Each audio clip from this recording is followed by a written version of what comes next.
Help me hit 1,000 subscribers. I was 31 years old when I learned that 3 years of love could be thrown away by a single text message. My fiancée, Lauren, was 29. We had been together for 3 long years and engaged for about 8 months. Our wedding was not just a plan on a piece of paper, it was real. We had already booked the venue, paid all the deposits, and sent out the invitations to everyone we knew. The flowers were chosen, the menu was tasted and approved, and we had even picked out the songs for our first dance. Everything was in motion, and in just 2 months, we were supposed to stand in front of everyone we cared about and promise to love each other forever. We lived together in a condo that I bought with my own hard-earned money. I work in the world of building and selling large business properties. It is a job that takes up a lot of my time and requires long hours, but it provides a very steady and comfortable life. Lauren worked in marketing for a small fancy clothing brand. She was a person who cared deeply about how things looked. She loved beautiful things, she cared about her social status, and she always wanted to make sure that her life appeared perfect from the outside. That part of her personality is very important to this story. For most of our time together, things felt okay. They were not perfect, because no relationship is, but we felt solid.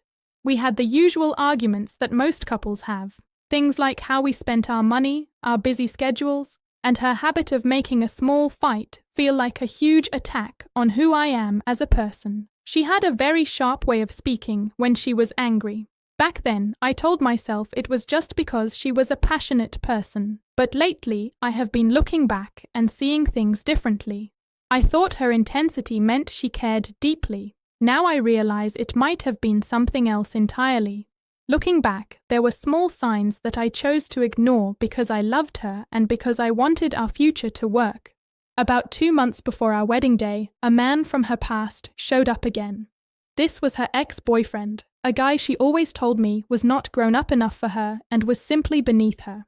She would talk about him during our early days together, always with a tone of disappointment, saying he never had his life together and that he lacked ambition. Apparently, he was not so beneath her that she couldn't answer his messages. She told me about him reaching out in a way that seemed almost too casual, as if she expected me to just laugh it off like it was a joke. She mentioned it over breakfast one morning, barely looking up from her phone, saying something like, "You'll never guess who messaged me out of nowhere." I did not like it, but I did not lose my cool either. I believed I could trust her. Or at least, I thought I did. I told myself that being bothered by an ex reaching out would make me look insecure and controlling, and I didn't want to be that kind of partner. As the weeks went by, I noticed she was becoming very sneaky with her phone. She would not hide it completely, but she would tilt the screen away from me. I would see her smiling at the little alerts on her screen, the kind of smile that seemed private and secretive. When I would gently ask who she was talking to, she would just say, "Friends," in a sharp voice that made me feel like I was being a bad person for even asking. The atmosphere in our home started to shift. Conversations became shorter.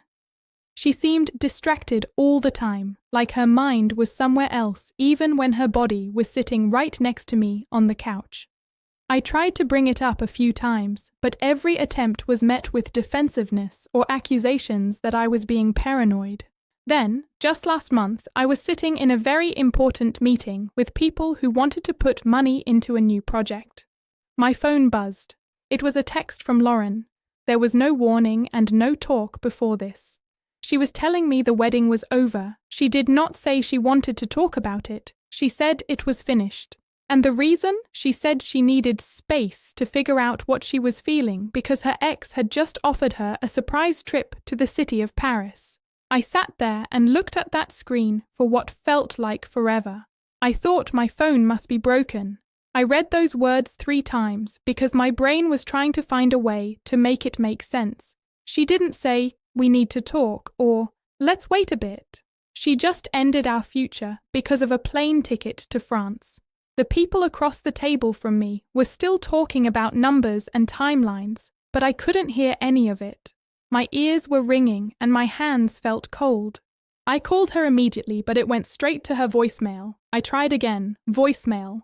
Finally, she sent another text. It said, "Do not keep calling me. I am stressed out. You are showing me exactly why I need this space."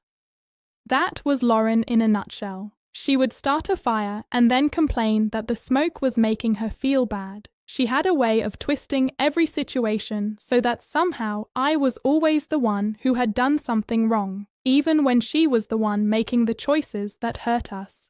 I left work and drove home early. I was not going there to beg her to stay or to start a loud fight. I just needed to see the truth for myself. The drive felt long, even though it was only about 20 minutes. My mind was racing through every possibility, every explanation that might make this less terrible than it seemed.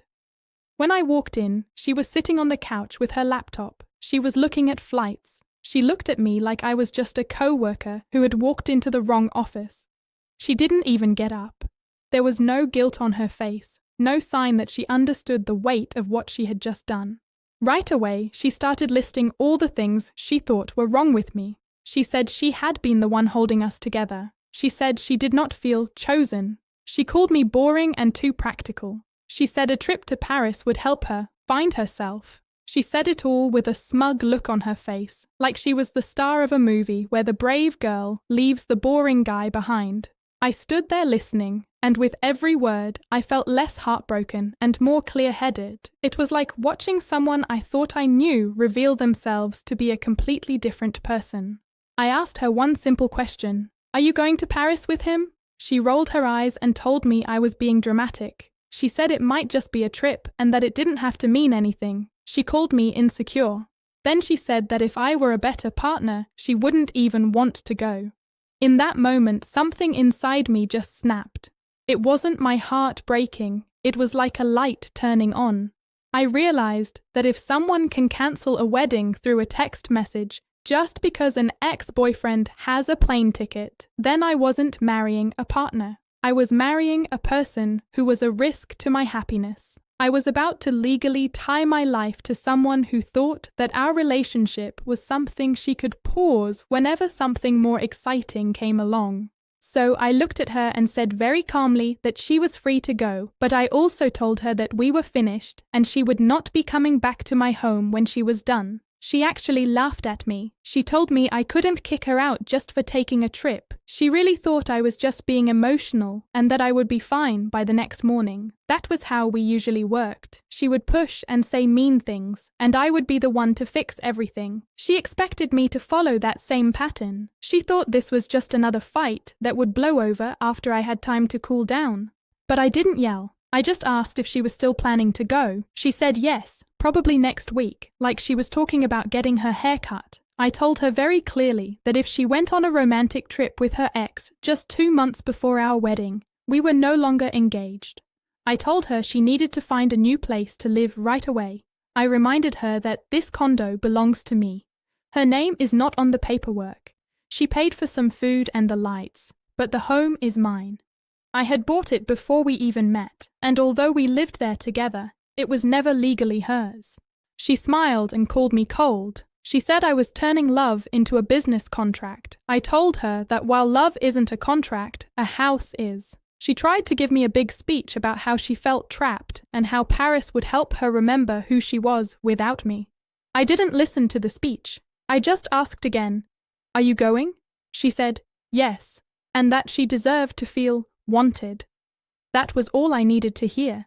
I gave her 24 hours to leave. I wasn't being mean. It was just the next step. Her sister lived close by, and her parents weren't far away. She had friends who were telling her she should find herself.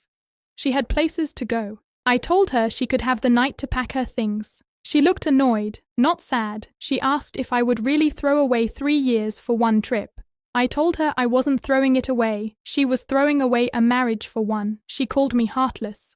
Maybe I was, but I wasn't going to fight a plane ticket, and I wasn't going to pay for the person who was leaving me. I wasn't going to sit at home wondering if she was kissing him under the Eiffel Tower. I wasn't going to be the fool who waited while she decided if I was good enough. The next day was quiet but busy. Lauren didn't cry or say sorry. She was either silent or making little digs at me about how I was emotionally unavailable. I didn't argue. I stayed in my office and did what needed to be done. First, I called everyone involved in the wedding, the food people, the photographer, the flower shop, and the band. I didn't say, maybe. I told them the wedding was cancelled. I would rather lose my deposit money than act like this was just a small break. Some of them were kind and understanding. Others were frustrated because they had held the date for us. I didn't care. I just needed it done. Then I called my lawyer. He told me that since the home was mine and there were no shared bank accounts, I was doing everything correctly by giving her notice. I sent her a short email to put it all in writing. I told her the engagement was over, she had to leave in 24 hours, and she could pick up the rest of her things later. When she read that email, she lost her temper. She said I was embarrassing her. She said she hadn't technically cheated. I told her it didn't matter what she called it. Ending a wedding by text to go to Paris with an ex was a choice, and I was making my own choice in return. She tried to act like she was better than me. She said a real man wouldn't be scared of a trip. I didn't need to hear it. The wedding was already dead. My mind was made up. This wasn't about Paris anymore. It was about her thinking she could go test out another life while keeping me as a safety net. I refused to be a backup plan. I refused to be the person she settled for when her adventure didn't turn out the way she hoped. By that evening, she had her bags packed. She walked around like she was in a hotel she didn't like anymore. I stayed out of her way. I didn't want to watch her pack. At midnight, she stood by the door and looked at me, waiting for me to say something big or try to stop her. I said nothing. She told me I would regret this because men like me don't find women like her often. She said once she posted pictures from Paris, I would see what I lost. It was a very strange thing to say while leaving. I just opened the door for her. The next morning, I changed the door codes and made sure her mail would go to her sister's house. I took her off the movie accounts and the grocery store membership. I wanted a clean break. For 2 days, there was nothing but silence. Then, I saw her post on the internet. It was a photo of a glass of bubbles at the airport with a note about choosing yourself. That was when I knew I had to be smart. I didn't say a word. I didn't comment. I just blocked her everywhere. Her phone, her social media, even her work site. If she wanted to end our wedding by text, she didn't get to talk to me anymore. Then I finished the work. I got letters saying the wedding date was officially cancelled. I got back whatever money I could. I kept a list of every penny. I sent a very short note to all our guests saying the wedding was off. No drama, just facts. Then I took the ring back to the store. I got a refund that covered almost everything I had lost on the deposits for the party. I even cancelled our trip to Greece. By the time she was flying over the ocean, our whole life together had been taken apart. She had no way to call me to see if I was kidding. 5 days later, she came back to the country. My sister called me because Lauren was calling our friends, saying she couldn't reach me and that I was being crazy. She clearly thought I would be waiting at the house for her. An hour later, she knocked on my door. She looked annoyed, not happy from her trip. I went outside and shut the door behind me. She started yelling that I was being like a child for blocking her. She said she just went to clear her head. I told her it was over. I told her the ring was gone, the trip to Greece was cancelled, and the guests knew the wedding was off. She was shocked. She asked about the ring again, and I told her it was already returned for the money. She said I was supposed to wait for her. She said she just needed to compare her feelings. Hearing her use the word compare made me feel even more sure of my choice. I am not a side dish on a menu. She tried to say she didn't sleep with him, but it didn't matter. The relationship ended with her text. She tried to tell me I was being too stiff and that real couples have doubts. She tried to act like the trip was just research for her heart. I asked her, if Paris had felt better, would you even be here? She didn't have an answer. Then she tried to say the ex was actually still immature and that she realized I was reliable. She used that word like it was a boring second-place prize. I told her that being reliable is good, but I'm not something you test against a backup. She then asked if we could just reset and act like the wedding was just moved to a later date. She didn't want people to know the truth. She was worried about how she looked to others because she had already posted about her trip. She didn't want to be the girl who came back alone. I told her there was no secret version of this story. Everyone already knew. I went inside and told her to leave. I told her she could email me to get her last few things. She looked like I had hit her. She couldn't believe I was serious. I locked the door and didn't open it again, even when she kept knocking. Then her sister started texting me to be reasonable. I didn't answer. The next day, I sent an email about her stuff. I gave her 2 times to come get it. No mean words, just the plan. She wrote back quickly, sounding worried. She said I was being too final. It's funny she used that word, since she was the one who ended the wedding by text. She came to get her things quietly. She didn't have any more big speeches. She looked at the condo like it was a place she didn't know. She said she didn't think I would really let her go. I told her I won't hold on to someone who is looking for something else. She left, and the house finally felt peaceful. A few weeks later, she tried to email me to get coffee. She said Paris wasn't what she thought it would be. She said she missed our life and our quiet Sunday mornings. I didn't write back. Then she sent another email saying she made a mistake and that her ex had already moved on. She said she felt stupid. I still didn't answer. Her last message said that throwing everything away over one mistake was too much. But I didn't throw it away. She made a choice when she got on that plane.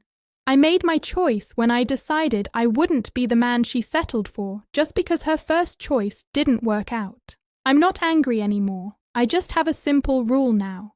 If someone has to compare you to someone else to see if you are worth it, let them finish that comparison alone. She wanted Paris, and I wanted a partner I could count on. I chose not to play the game.